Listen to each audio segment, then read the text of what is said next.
Mesdames et messieurs, bonsoir, bienvenue dans ce journal.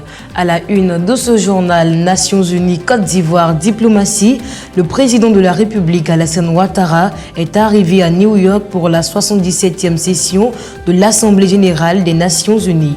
Transformation de l'éducation, Mariatou Koné présente le modèle ivoirien à New York. Benoît, sorti des élèves de l'École nationale de l'administration dans le sud Comoé, ils sont reçus dans la circonscription administrative de Benoît et précisément à Mohamed. Ravi de vous retrouver sur la RSTV. Au terme de la visite officielle qu'il a effectuée au Vatican, le président de la République de Côte d'Ivoire, Alassane Ouattara, est arrivé à New York dans la soirée du samedi 17 septembre 2022 où il prendra part à la 77e session de l'Assemblée générale des Nations Unies.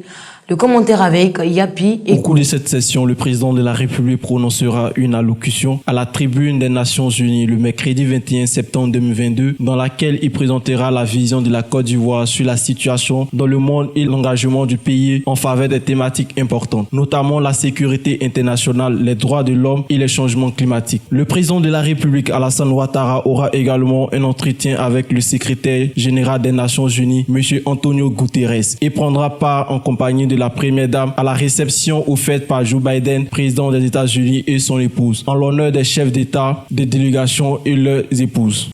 Transformation de l'éducation, Abidjan 19 septembre 2022, la ministre de l'Éducation nationale et de l'alphabétisation, Mariatou Koné, présente à New York dans le cadre du sommet de l'ONU sur la transformation de l'éducation, a exposé sur le modèle ivoirien en matière de mobilisation et d'implication de la jeunesse. Cette rencontre de haut niveau se tient du 16 au 19 septembre 2022. Élise Vanier nous fait le compte-rendu.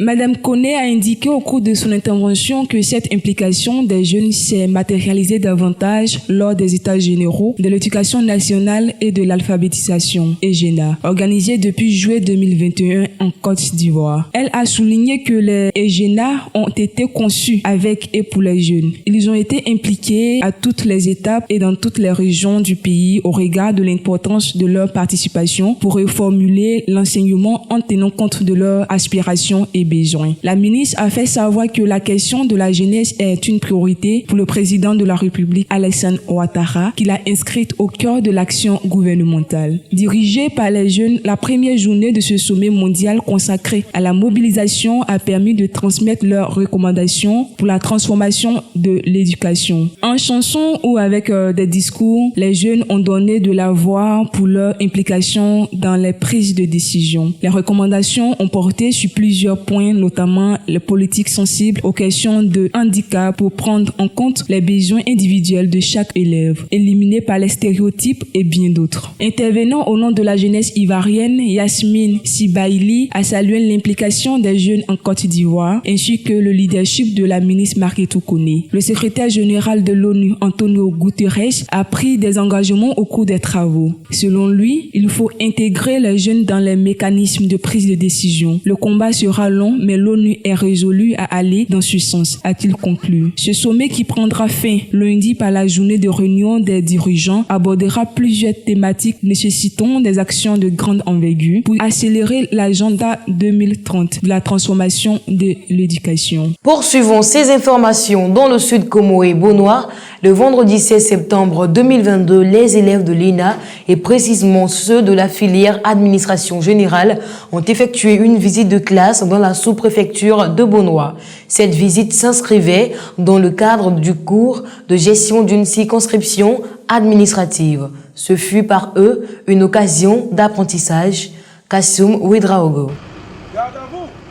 La sous-préfecture de Benoît a été choisie par les élèves de la filière administration générale dans le cadre de leur cours sur la gestion d'une circonscription administrative ou d'un village pour leur visite de classe. Notons que cette circonscription est dirigée par Dr Kra Kwadjo Mensah, désigné meilleur administrateur préfectoral de la Côte d'Ivoire qui a accueilli tous ses élèves. C'est donc dans un cadre idéal et sympathique que tous ces élèves ont effectué cette visite. Après les civilités, les élèves ont eu des échanges avec le sous-préfet dans le but d'acquérir plus de connaissances sur la gestion de sa circonscription. C'était des entretiens collectifs avec le premier responsable de la circonscription de Bonoa. Ils ont par ailleurs visité l'enceinte de la sous-préfecture afin de prendre connaissance des différents services qui s'y retrouvent. Donc ici, n'est-ce pas, c'est le cœur de l'état civil. Effectivement, nous avons deux grands compartiments, voilà, au niveau des registres. Il y a un autre bureau là-bas, ça c'est l'archivage, voilà, où les registres sont déjà là-bas. Maintenant, lorsque le requérant vient pour engager un essai déjà existant, on fait des recherches dans l'autre bureau et qu'on envoie ici. Les dames qui sont de l'autre côté, Mme Adou et Mme Tubi, elles sont chargées de transcrire toutes les informations qui sont dans le registre au niveau d'un logiciel, voilà, de l'état civil dans l'ordinateur. Pour joindre la théorie à la pratique, le sous-préfet a invité ses visiteurs de l'ENA, École nationale d'administration, à aller sur le terrain dans un souci de s'imprégner des réalités de leurs futures fonctions en situation réelle et leur permettre de discuter directement avec les populations locales. C'est donc le village de Mohamed, situé à quelques 2 km de Assini, qui a été choisi pour la circonstance. À notre arrivée dans le village, l'accueil par les villageois qui sont sortis nombreux était chaleureux dans la cour de la chefferie. C'est dans ce lieu que la rencontre avec les élèves sous-préfets s'est déroulée en présence du chef du village et sa notabilité. Une série d'échanges interactifs avec le chef du village leur a permis de découvrir le fonctionnement d'un village dans ses rapports avec l'autorité, en l'occurrence le sous-préfet. Toutes les questions soumises ont été traitées. Ils ont également visité quelques installations du village avant de prendre part à un repas qui a mis fin à cette rencontre d'études.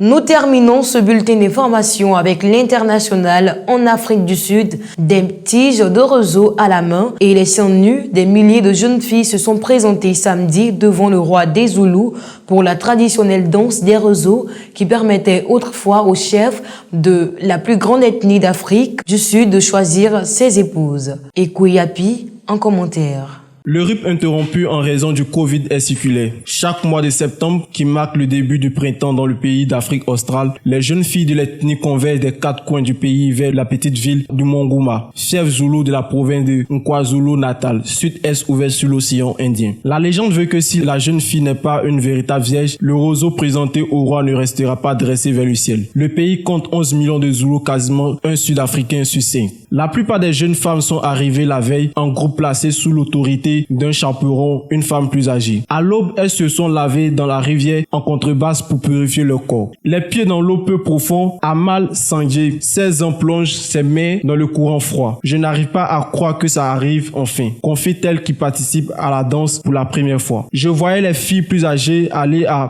Alaga, Rousseau en zoulou, et j'étais tellement curieuse, dit-elle en s'éloignant de ses amis. Elle s'engouffre sous des tentes pour s'apprêter. De coups de jupe plissés, des pelles multicolores autour du cou, la taille et dans les cheveux. Certaines se maquillent, redéfinissent les sourcils, ajouter de l'ombre sur la paupière. Avant de se présenter au roi, les jeunes filles sont examinées. La règle est ignoble. Seuls les vierges participent au rite. C'est donc sur ces images que prend fin ce bulletin d'information. Merci de nous avoir suivis et à bientôt pour un nouveau bulletin d'information.